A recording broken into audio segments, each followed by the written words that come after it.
Well, I would say that in all of these narratives, very complex systems have been reduced to simplistic narratives. So the patriarchy is synonymous with the oppression of women, right? And the outliers are what positive or progressive changes are predicated on. So, there was spousal abuse, there were alcoholic husbands, there was serial pregnancy, and, these things are considered sort of wide reaching and huge problems that somehow everyone was experiencing. And therefore, we need the choice to escape this. And now it looks like many of us have escaped it into oblivion.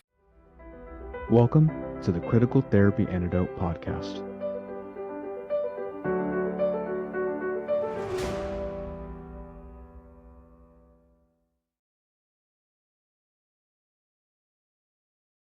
Welcome, Darlene, to the CTA podcast. It's such a pleasure to have you with us today.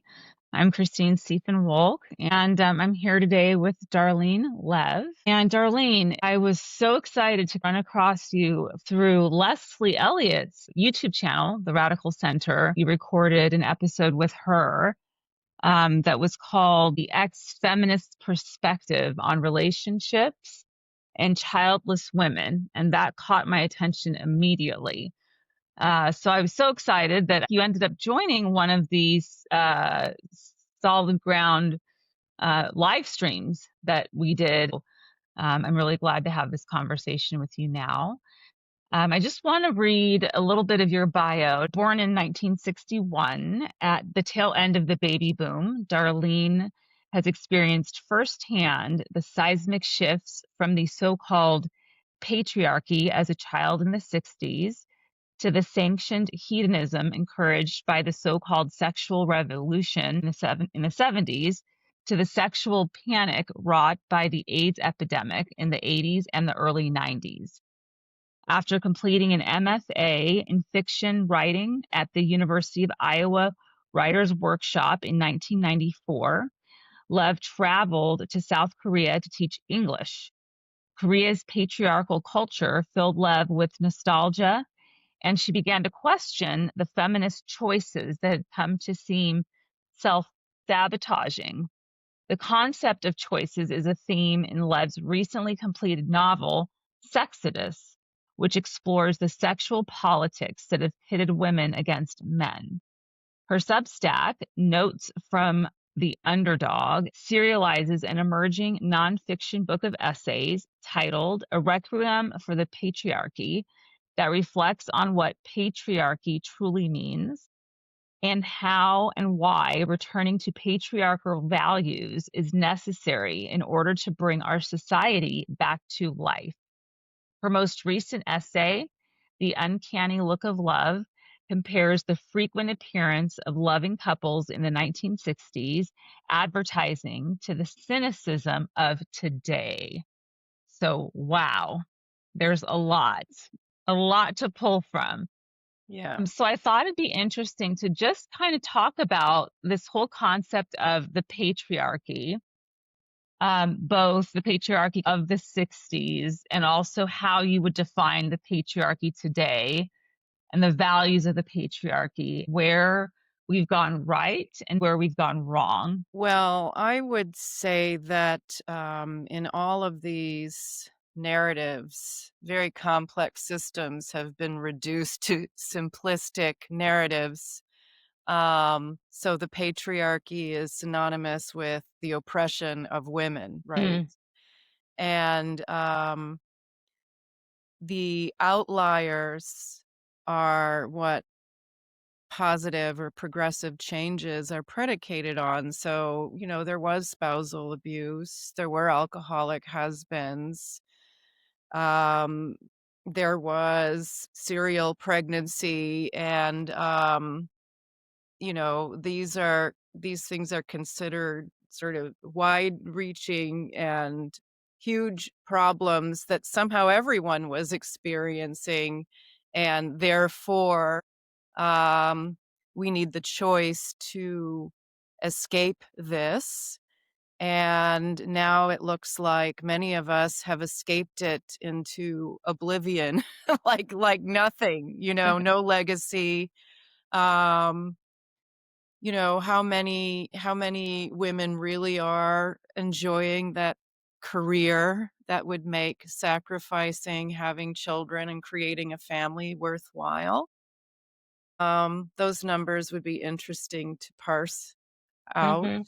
Mhm. Um, and my whole thing is that these are ideas, but ideas are not real life. And I'm someone who lived it and lived through seeing these changes happen, and also was sort of grappling with this new society that you were born into it. I mean, a lot of the people who've contacted me after I appeared on Leslie's channel said, I lived this too. I get what you're saying. Some of those people actually managed to get married and have children, but a lot of them didn't. And the younger people, and by the way, most of the people, no, pretty much all of the people who've reached out to me are men Wow. who are saying, yeah, there's a problem and I'm trying to fix it. But I feel that the only way to fix this problem is for women to say that they want to fix it. But there are a lot of men out there who see that there's a huge problem, who are unmarried and don't have children and who wanted that, um, who aren't necessarily upholding or saying we need to go back to looking at patriarchy as a solution because they want to have power over women, but because family formation has been jeopardized by ideology. Mhm. So I would say, the feminist perspective on patriarchy is an ideological perspective. Yeah. It's not playing out in reality to burn it down. Mhm. No, Mhm. that's basically creating a lot of victims, and, some of those victims are women, I would say, and I don't wanna call myself a victim, and I get, like, a lot of comments like, "Oh, I'm so sorry you're not happy, you're miserable," that's not really the case. I would say Right. I'm a product of my time, and there are a lot of people like me.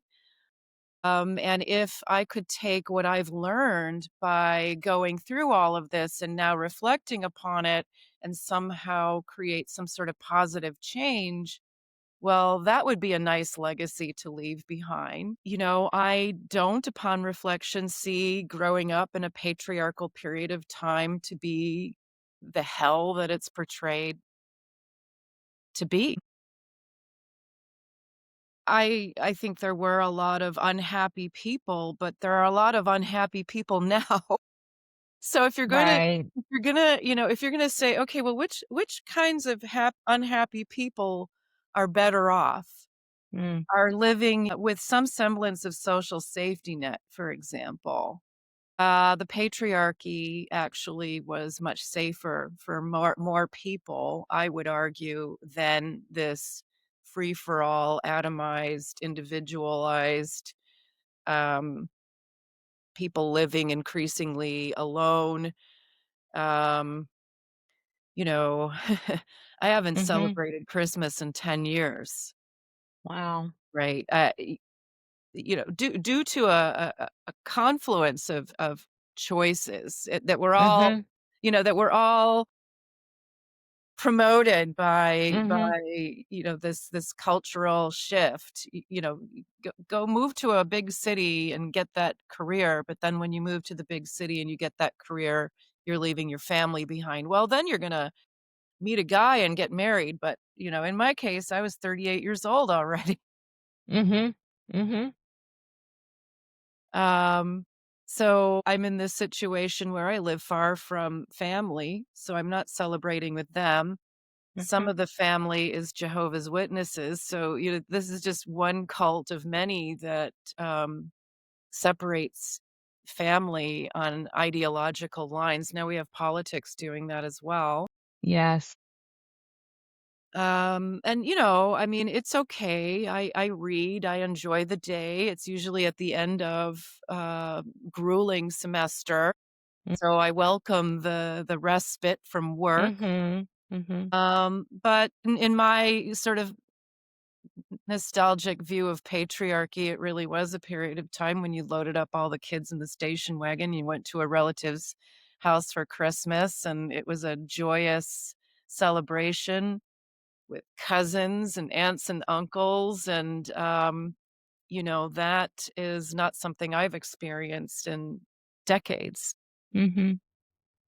And some would say that that's maybe kind of an idyllic memory that you may have, that back then, when choices were limited, we may have found ourselves, especially women, in situations where maybe there was abuse or there was domestic violence or there was alcoholism, and we weren't able to get out as easily as we might be able to today. There wasn't maybe there maybe weren't choices available to us, that we were so dependent on those families or on those relationships, that we didn't have an off ramp the way we do now. Maybe this is an incendiary thing to say, but I'm starting to wonder whether the off ramp is now the problem. Uh, say more about that. Well, okay. In my own experience, and this is pretty much how I'm framing this, because I think that I made the decisions that the narrative was telling me were the right decisions, and now I'm looking back and I'm saying maybe those weren't the right decisions. Mm, So in my own case, I did get married somehow by some miracle when I was 28 or 27. I mean, seriously, that's the other thing. I mean, I'd really like to go back to that because, the off ramp starts in the dating process. sure. It was before my generation, you're dating to get married. Then that gets thrown away and you don't know what you're doing. You don't Mhm. know, and you're sleeping with somebody right away, and then because you slept with him right away, you're trying to push him into a commitment. You're not even really sure that this is somebody you wanna marry, but Right. everything internally is telling you it would be humiliating to lose this person because you've already given yourself to this person. Mm. So there Mm. was that, and, I'm gonna say I was damaged by a lot of this already. A lot of the men that I had to choose from were already damaged by their parents' divorces, which went into high gear in the 70s. So the man that I married, his mother, his parents got divorced. He was from New Zealand. His parents got divorced. There were three sons, and his mother wound up marrying a very wealthy American and leaving New Zealand and taking two of her sons with her and leaving my ex-husband with his father, who went chasing after some woman in Sweden and left him in a bar in Denmark with strangers. Okay, so this guy was Wow. already abandoned and Mhm. damaged by the time I got to him, and because I had already seen so much divorce, I was also like, oh, just really just too this was the new great thing. So why is like a boyfriend that I had even before I got married, why was he lying in bed, depressed all the time and complaining about his parents' divorce? And I think, get up, pull your pants on. Like, what's wrong with you? Everybody gets divorced. I really had no ability to look at this critically because it was being presented as this great new off ramp. And in their cases, it was the father. So I had one boyfriend after another whose father had left his mother. Wow. And they were all damaged by this. So the going back a little bit to Tim, yeah, his father decided to blow up the family and become an artist. He was a lawyer. They lived in a nice upper middle class life, and then the dad's like, "I'm swinging. I'm out of here." This is a very 70s thing to Mm. do, and it really did wreak havoc on this guy's, confidence in himself. Um, and I happen to know that he did eventually get married, have one kid, and now he's divorced. Mm. So it just keeps going like this. Mhm. But anyway, so somehow I managed to marry this guy um, whose mother also felt so guilty about abandoning him that she spoiled him. So by the time I got to him, he he also had fathered a child with someone who was much older, an artist who smelled the money on his mother and seduced him and got pregnant, and then the mother was now supporting this kid, and my husband was having nothing to do with it. And to my mind, I'm like, "Yeah, there's something wrong with that." But really, everything had been thrown up in the air at this period of time. So, what moral metric am I using to judge these Mhm. things? Because it really is like, well, now you can get out. So he got out of having to be responsible for this child that he had made. That's okay, right? Mhm. Mhm. Cool. And actually, this turns out to be the only grandchild his mother would ever have. Those 2 other sons never got married, never had kids. And I recently got in Mhm. with one of them on Facebook, and he's not being very candid, but he did say yes, that that situation ruined them. So anyway, we we were in Chicago when we got married, and we had a huge safety net around us. His mother was there, his stepfather, one brother. Mhm. He had lots of friends. He was in Alcoholics Anonymous, and he had a sponsor who was a Mhm. real good friend. I didn't like the guy. Just another one of my, errors upon reflection. I didn't get it. I didn't get meddle with his friendships at all, but I didn't particularly like this guy. Um, and I had lots of friends around me, family, but I just had to live in a better city, right? Mm. That's so American too, right? You have all these choices. So we're gonna move to San Francisco because San Francisco is a better city. And then we get there, and it's just the 2 of us, and nobody that we're meeting in San Francisco is married. Like, that's just what you do when you're from the Midwest and you're really backward. Right. Nobody was having children. Mhm.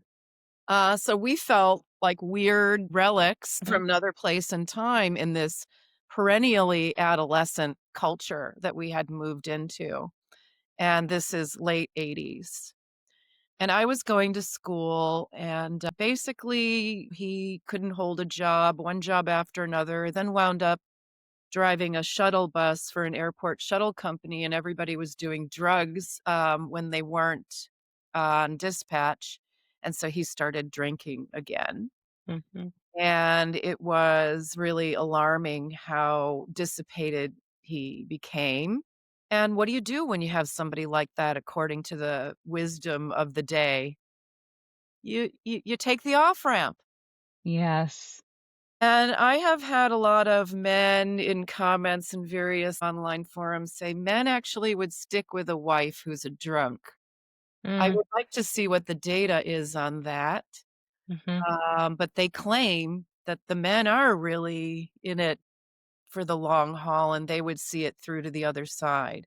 Mm. Um, but I got out because I wanted to go to grad school for writing, and upon reflection, I think I probably should have just taken him the hell out of San Francisco because, and I actually did try to fix it, but it really was very extreme, this Mhm. problem. He actually had Maori blood, and the mix of the alcohol with the indigenous, Yeah. like his skin Yeah. flaking off, like it really, he was not in any way, shape, or form the person that I had married. And eventually I wound up getting in touch with his mother and telling her, look, this is what's going on. I'm leaving. I'm really worried about him. And I told a really good friend of his, I said, this person that you know is not the person I know. and here's his mother's number. And she told me he wound up passing away in 2010. And she told me that this friend did actually call her and tell her Wow. she had to rescue her son. But I didn't do that, even though I had promised to love and cherish this person for the rest of my life. And rather than try to do something, and it seemed like really what needed to be done was get us both out of there. I already had my plans to go to grad school, and I was thinking in a hypergamous way. I'm going to meet a more Mhm. talented Mhm. writer. I got in to this prestigious program. I'm going to meet a more talented writer, and this guy is just dead weight. I feel that I was culturally encouraged to think this way. Mhm. Mhm. Do you think things would have been different if you had kids with him? Well, that's also something that I go back to because I did get pregnant pretty much right away and without a second thought, off to the abortion clinic. And I know we talked about this prior, and Yeah. thought about it a lot. Obviously, we wouldn't have moved to San Francisco if I'd had that baby. I wanted to have children. Again, a lot of these things that I did were sort of knee jerk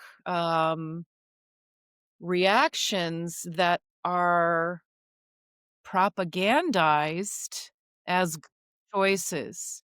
Mhm. Just gone back to college. Of course, I was falling asleep in my classes. I mean, this is just a burden. Mhm. It's not a blessing. But Yes. also, he didn't say, oh, maybe we should have it. Mhm. I have a really good friend who is much younger than I am, who was a junkie. Mhm. And when she got pregnant, it was the guy who said, "Let's have it. It'll Mhm. save our lives because we're killing ourselves, and this'll give us," and they named the baby Chance. Interesting. Yeah. I've now collected several anecdotes where it was the guy who said, "No, Yes. wait a minute. Yes. Let's do this," and that's how it got done. Mhm. He basically was just very passive in response to this whole thing.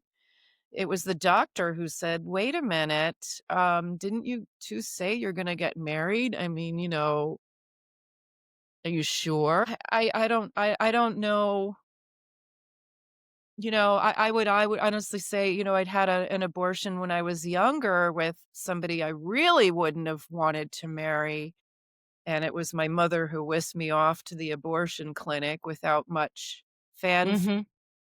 I actually was much more at that time, uh upset about having an abortion than I was with this one, which was probably my last chance, um, because it had just become so ingrained. I don't know, and it's just gotten worse, and since then, I was, some years ago walking through Brooklyn, and there was a shop with a bunch of "I love my abortion" pink sweatshirts in the window. Wow. I haven't heard of such a thing. This is the first time I've heard of that. And I've heard of a lot of these different kinds of things. This is the first time I've heard of that particular apparel that's actually Yeah. advertising, It's just that I'm gotten really callous, and the very. whole idea of having children has just become even more, uh, uh, thought of even more as a burden and a choice, and, this is the other message that I was in taking in, that only other people who don't have better things to Yes. do that. What better thing was I doing, though? That's the lack Mhm. of self-reflection. I was waiting tables, Mhm. you know? Mhm. "Oh, well, I'm going to be a writer. That's a better Mhm. thing to do." Mhm. Talk about a field where there's no guarantee of success, and plenty of people with children, women with children, have become writers, and that's the other problem, is that we're now presented with what is a false choice, and I've heard this many times in response to some of the things I'm saying. Well, then you end up like this and you don't get to do this, but that's not true.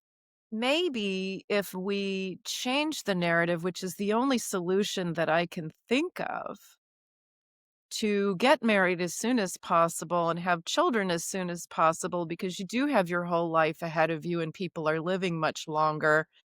You can go to college when you start college when you're 25, that's what I did. Sure. Sure. Uh, I mean, I think there's this paralyzation, I think that we have, or that at least I'll speak on behalf of some of the women in my generation, my age group. There's almost a paralyzation because the choices appear to be endless. So there's always going to be the better option. There's the better guy who's going to come along. There's the better career opportunity, the better job to say yes to. There's always something better that's around the corner. And we almost become paralyzed into making a decision because what if something else better happens for me? And I think that's the kind of messaging I personally grew up with, both in my own home and also in the society, the culture around me. So this was like a double whammy. And in that circumstance, well, why make a choice? There's always going to be more. But at the same time, it's almost anxiety provoking to a point where I can't move in one direction or another because of these endless amounts of choices. And it's very distracting. that's exactly what I experienced. And then on top of it, when you're complaining about where you Yes. are, then people tell you, "Oh, well, you just didn't make the right choices."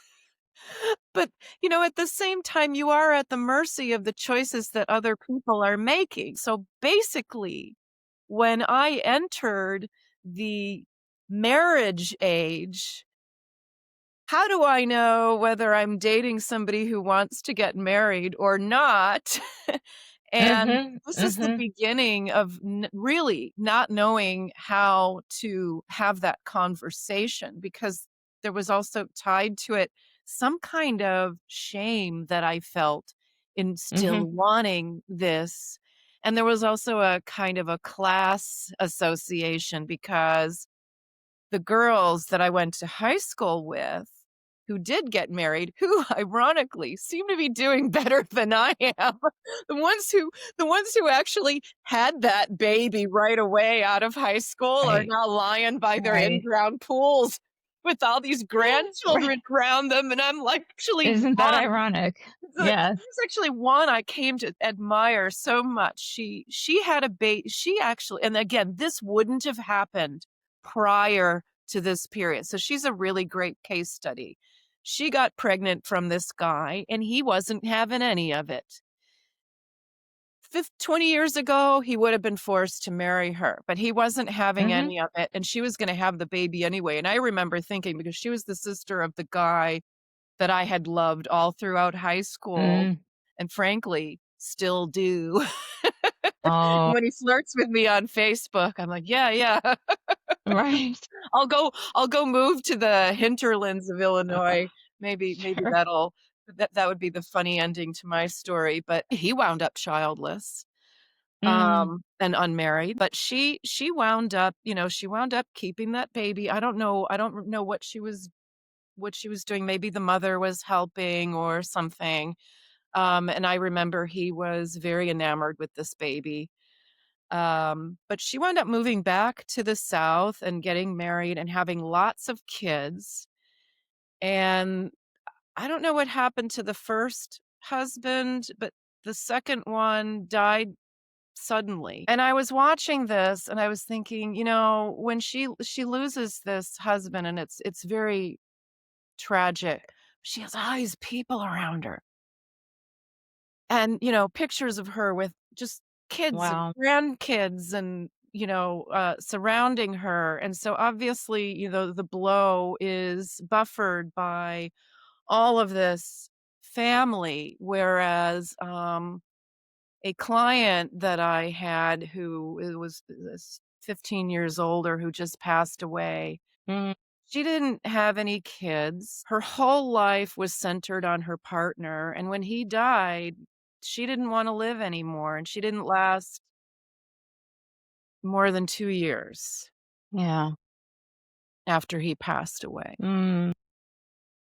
Um, and that's also what we're kinda being encouraged to do. I mean, even if you do get married and have 1 kid, it's not like you're creating this world of people, and then the other thing is that so many people are moving away from their family, you know, Mhm. really seem to question that. If you're educated, that's what you do, right? You leave Mhm. the place you grew up, Yeah, and I would say this is so American. I'm working on a piece for a Requiem for the Patriarchy that looks at all of the things that dissolved my family, Mhm. and they were all issues that seem like wise choices now, but actually tore my entire family apart. Mhm. Mm. And I lost touch with my cousins at an early age, and it was traumatic. Mhm. My grandparents forbade my aunt from dating this much older guy, right? He already had a job. Like, Huh. he was already established, but she was too young. We Mhm. completely Mhm. understand why they did that, but the heart Mhm. wants what it wants. Mhm. Mhm. Married somebody else. He was struggling to support the family, but the other guy had money. Think happened. Mm. And then my uncle committed suicide over this. wow. And we lost the extended family, Yes, and this was really very, that's so very tragic. traumatic Yes. for my family, and we didn't know where Wow. he went. Yeah. What happened Wow. to them for years. Um, It's a tragic story. yeah, and think about how many kids are growing up in these families that have just 1. Now you're just having 1, maybe 2 Uh, kids at the most, and there are no cousins, there are no. So another friend, one of I have 5 friends I hung out with in high school, and, we all graduated in 1979, and 1 graduated in '78. Only 2 had children. wow. Only 2 out of 5. And the one, she only had 1 kid. She wasn't able to carry more than 1 to term because she'd had so Mhm. many abortions. Mhm. Wow. And, that kid was her parents' only grandchild for 16 years. So by the time, he got some cousins, he was already a teenager and they were too young, so Mhm. again, my Mhm. my mother was 6 years older than her sister, but they started having children at the same time, and so Mhm. it's this house full of kids Yes. every holiday, and my grandfather, who grew up poor, you could see just the absolute joy that he felt in being able to provide for all these children, and then it just completely broke Mhm. broke apart. Yeah, I mean, something that I hear a lot of women say, I've even said it myself many times. I'm married now, but when I was single, I mean, there's sort of this group, that you become a part of. And these group of single women, we tend to say things like, well, men just don't want to commit. They just don't want to settle down. And the problem is that these men, that we're dating, they just want to run around. And if I could only find a man who wanted to commit. And so I guess what I'd love to hear from you is your perspective about that. Um, because, and then, I go off and I get married, and in some way I have sort of left the tribe of women behind, and I've betrayed them in a way because they're still single and they're still fretting upon, this, why can't I find a man who wants to commit to me? And I now am in the other group here. I'm with all the married ladies, right? I still don't have children, probably. I mean, that ship has sailed. But that component, that aspect of men don't want to commit to me, and this running tape. And it's the conversation when you meet for drinks, and it's the conversation when you go for lunch with these single folks, these single women. So I'm wondering what your take is on that and where that's coming from. Is it the men? Is it the women? Is it both? Is it what we're attracted to? You know, what I said in the show with Leslie Mhm. was that I think it's up to women to solve this problem. Mhm. That talk then went into the manosphere, and I wound Mhm. up the subject of a video called "Look Who's Stupid Now," because I wanted to ride the hot dog carousel through my 20s. I actually didn't want to ride the hot dog carousel through my Mhm. or to get married. Yes. And what you were saying earlier about these choices, it again, now that I have a choice, I really don't know what to do. Okay. Mhm. Because this choice is being presented as absolute sheer drudgery. Mhm. This choice is free career girl, but I'm still thinking somewhere along the line I'm going to get married and start having kids, but I don't really understand how these two visions are going to come together. And then Mhm. in the meantime, I actually started going to interior design school and dropped out because all I could think about was getting pregnant. Like, I'm basically doing what comes naturally, right? I'm horny and why am Yes. I horny? Because I want to get pregnant. That's what nature wants me to do. But also at the time, a lot of those guys were getting the milk for free. And so Yes. it really did become an exercise and I don't know, maybe you remember also, so in the heat of the moment, you on a pill? Yes. Like they're practically, you know, you're on a pill. Yeah. Like and who you are as a person is just completely disappeared, Yes. Yes. and I'm like, Out the why is window. it I don't like this? So Mhm. I would say that that not only was I dealing with men who came from broken homes, which, is a very serious problem. Because if that's what you saw when you're growing up, why are you gonna wanna turn around and think that you're gonna have a different story? Mhm. But a lot of the guys that I knew were irresponsible Peter Pans. My Mhm. husband was one. I can't I so, yeah, I do think it's both, and, because I have a kind of a scope of what I'm seeing on Facebook also, like the guy's married when we became friends in 2009, but he's not now, Mhm. and his marriage failed, and it's because of the woman Mhm. in the marriage. Mhm. So, I would say just like we have a right and a left, Mhm. I would say the people who lean right in their thinking are the ones who are thinking about getting married, and they're doing that. Mhm. If you're in the left-leaning world, it's Yeah. far more chaotic. Nobody Yeah. knows what the other person wants. Everybody's at the mercy of the other person's choices. Other examples I can provide, people who coupled up in grad school, and then she wanted to do this and he wanted to do that, and they went their separate ways. I had a very hard time finding somebody who would commit because I would say I'm floating in left-leaning waters, and I don't think we're ever really gonna get rid of people who think this way and people who think this way. I think it's just always been this Mhm. dichotomy that, Mhm. is, it's just the way humans are. But there did used to be a system that most people followed and, a life trajectory that most people followed that was dispensed with, and so now I would say if you're conservative, you're probably not having much trouble getting married and starting a family.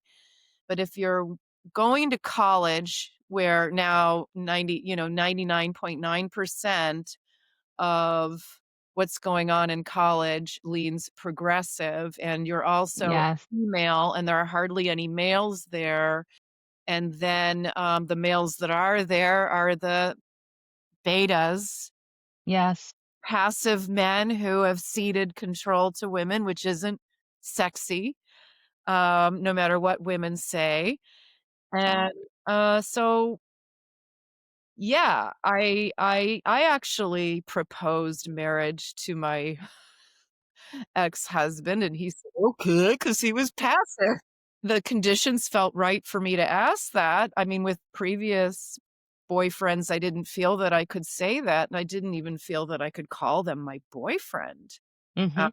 things with him were the conditions were, I said it and, "Okay, yeah, let's do this." But it was like it really was as if every choice is mine. Have an abortion, he didn't push back at all. Mhm. He did push back a little bit on moving to San Francisco, but, Mhm. not much because we did move, and he didn't push back on the divorce, and so basically, yeah, just a really passive person. But yeah, in my lefty, Facebook Mhm. feed, well, those people are not married, or they're not married to the person they had their children with. And those are the people who are mired in sunk cost fallacy, who make appeal to emotions arguments about why their marriage is fish. Should I have to stay in something that makes me miserable? Mhm. And then we can cut to my situation where I've been with someone for 17 years. And ironically, one of the reasons why it lasted is because we don't have a choice. We can't afford to move. We need Well, each other there you go. 100 to Yes. survive, so Yes. it's just Yes. that's the funny thing about it, and we actually went through a really very difficult, incredibly hard period of time and somehow came out on the other end. And Mhm. that's the other thing that I'm noticing is people getting divorced when they have a kid, and it's just so hard. And so what's the solution? To break up? I just like Mhm. this is like just completely irrational. Mhm. And then just make it harder on yourself, and then you think and now this is just so ingrained, it's like, this is the process. Mhm. I've read quite a few novels of middle-aged female protagonist with a kid, divorced.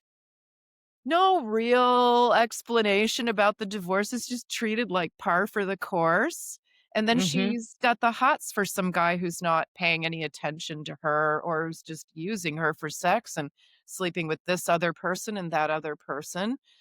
Um, and then you have to introduce the kids to the new Right. partner, Right. and kids are growing up with this. Another example I can give is the case study of the friend who hypergamied at an artist colony about 20 years ago. She was married. She Mhm. was in her early 20s, met a guy who was a film producer. Well, that's better. That's better than being married to a guy in finance. Right. Right.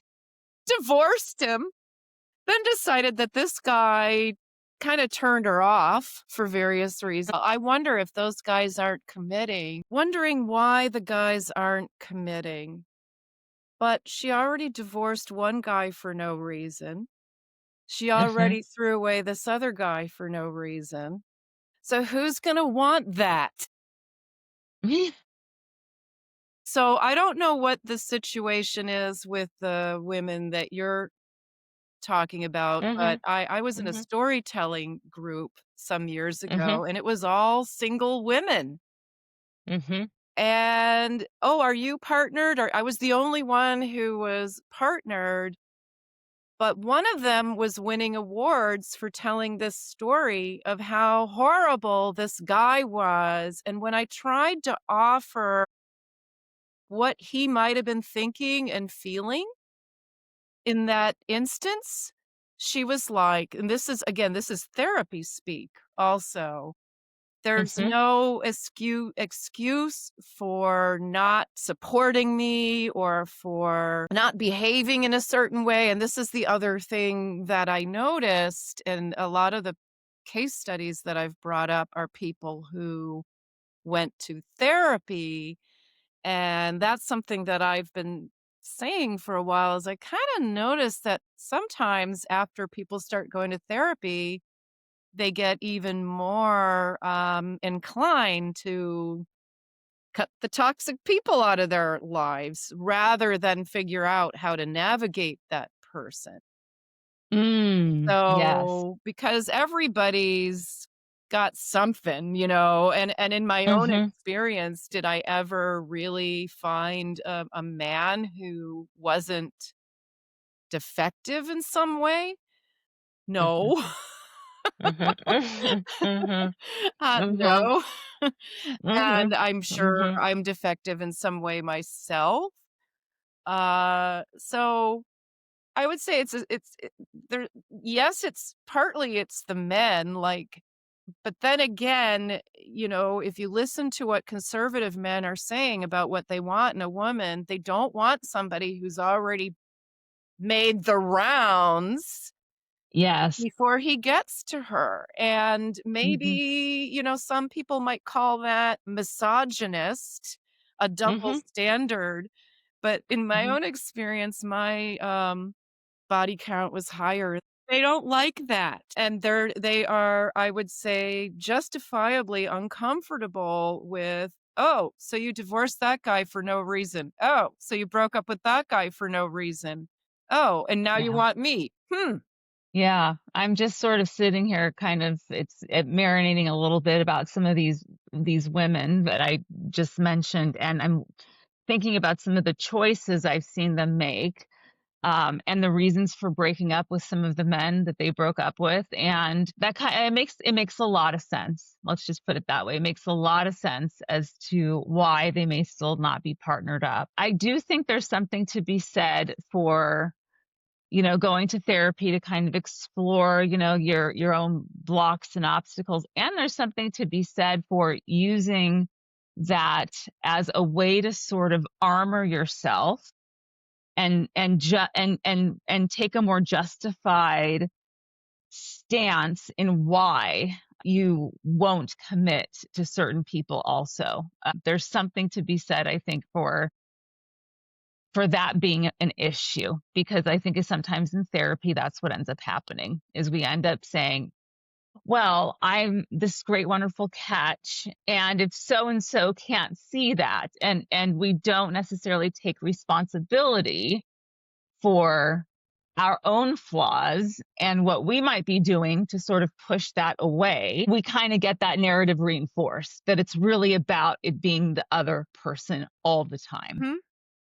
And so And you've I think that happens. It does happen. seen it time and time again. And this particular person wound up in therapy. This was after she rejected the film producer and is now trying desperately to find a replacement, going to therapy and wondering why she's not happy.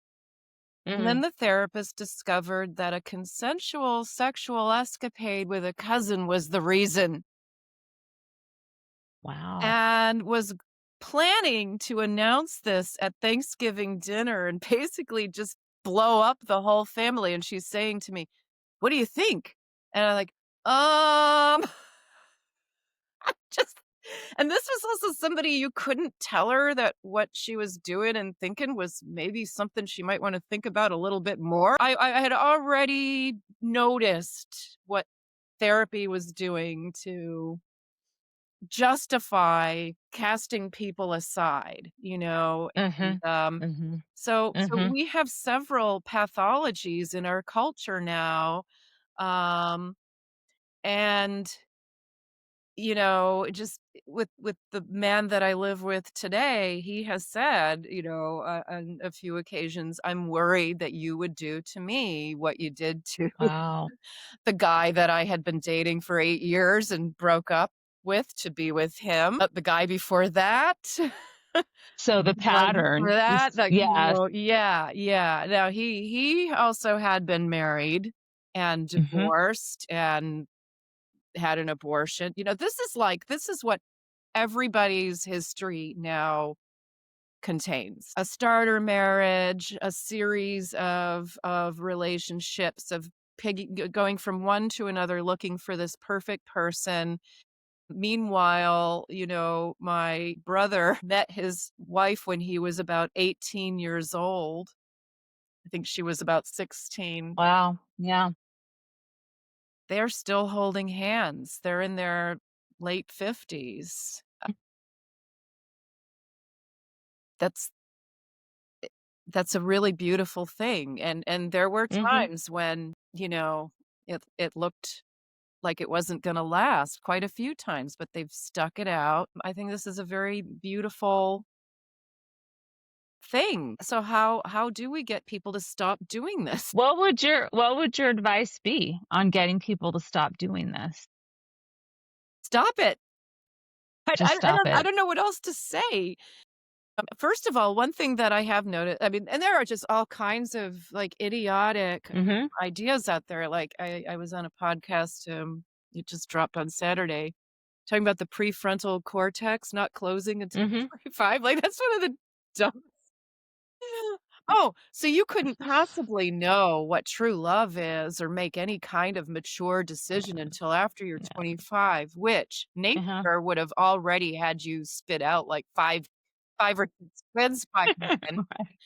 And that's the thing, going back to my aunt's Yeah. story, I also saw that a lot of people I went to high school with went back to their high school sweetheart and jettisoned whoever they had married in the interim. Wow. And I think, I'm pretty sure that the intensity of our emotions when we're teenagers is designed to cleave us to somebody. Yes. And that Yes. feeling was designed to hold you to that person, and you were also designed to start making the babies, and it was the babies that Yes. held your marriage together. I mean, that's the other thing. It's a lot harder to get divorced when you have 5 kids than if you Mhm. have only 1. Mhm. And so that's number 1. I'm Mhm. not necessarily advocating for 15-year-old girls to marry 23-year-old men, but I do think that we need to recognize that adolescents should be treated like young adults and not like Mhm. children, and Mhm. that their feelings and their urges are maybe in a lot of ways Mhm. how we're designed.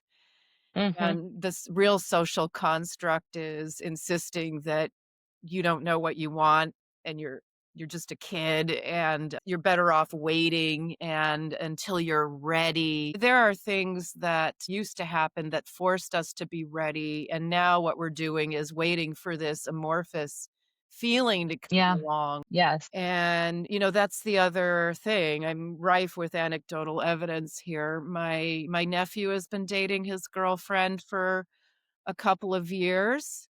He asked his mother, "How do I ask her to marry me?" And then my sister-in-law's all excited about this. They like his girlfriend. He's living with her. I mean, what? They're both gainfully employed. And I said, "So what are you waiting for?" And he's like, "Well, maybe I'm not ready." And she said she doesn't wanna put a label on it. Like, Oh, wow.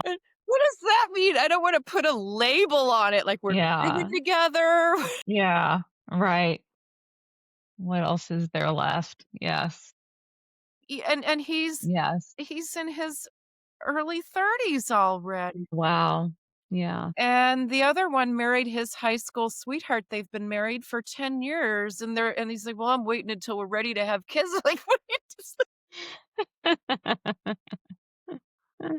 So, Yeah. yes, Yeah. just Yeah. you're ready and then getting rid of people Yeah. because you're such a great catch, and Yeah. this fear of the defective man, and then Yes. expecting them to want you if you've slept around. They don't. I would also recommend, listening to what right conservative men are saying about this, because they do want to get married. They want to provide for families, but they don't want a tatted up, pierced up, blue haired, overweight, long body count. They're not that's just It's just not not what they're looking for. right. It's just not Mm, very attractive to them. yeah. And then Yeah. then also there were just a lot of feminist ideas that made me reject men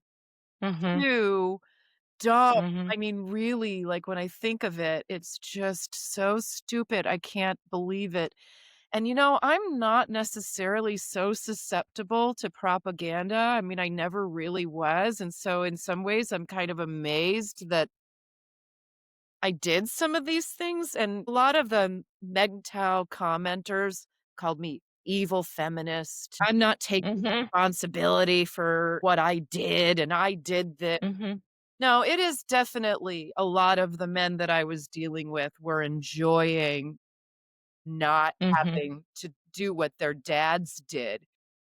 Mhm. These are guys who saw dad slog off to work every day to feed 6 kids, Mhm. and now you don't have to do that. Yes. And my generation, that is what we saw. My dad went to work while he was going through chemo. He would vomit and then get up and shovel the driveway and get in the car and go to work, okay? So, you can understand how and I wish these guys making these comments, and I don't know how old they are, can understand that it Mhm. was a confluence of a lot of things, and it was the people who stayed conservative who wound up marrying and having kids and doing that, and the ones who were interested in this whole new Mhm. living went through the whole conflicted, but everybody was just doing their own thing. I only had so many choices, and I was dealing with people who were also making their own Right. choices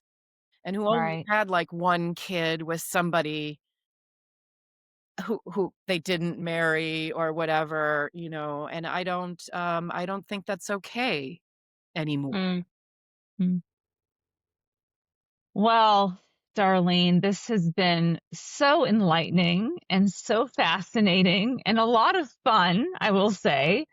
But really such a pleasure to talk with you because not a lot of people are having this conversation.